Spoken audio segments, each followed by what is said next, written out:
Today, the U.S. spends nearly 10 times more than Russia on national defense.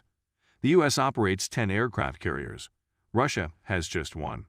And the U.S. military maintains a broad technological edge and a vastly superior ability to project power around the world. The Soviet-era weapons design bureaus remain prominent internationally. Russia's aerospace industry, for example, has benefited greatly from international exports to non-Western nations, which go to Russia to buy effective fighter jets that are cheaper than their Western variants. China today spends more on defense annually than Russia, but still imports platforms and advanced weaponry from Russia. Attempting a side-by-side comparisons of the U.S. and Russian militaries is a bit like comparing apples to oranges, many experts say. The Russians have distinctly different strategic goals, and their military structure reflects that.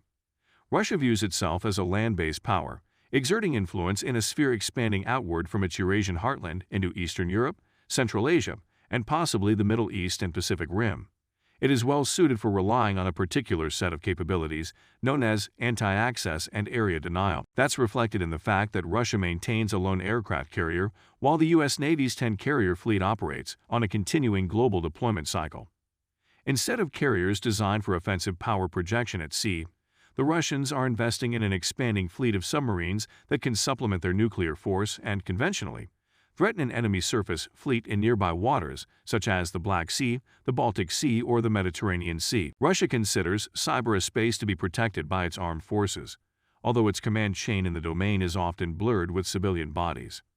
Established in 2019, the U.S. Space Force is currently being stood up and consists of 6,400 personnel.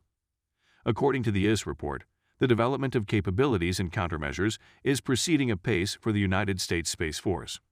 This is a result of peer rivals having demonstrated anti-satellite and space control capabilities. For both countries, the weaponization of space continues, with the U.S. and Russia developing a variety of counter-space systems. The development of military technology is essentially a cat-and-mouse game, where a country must constantly develop new technologies to stay ahead of its adversaries.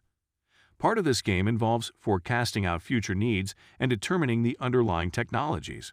This list serves as guidance for defense research, development, and acquisition efforts and prioritization.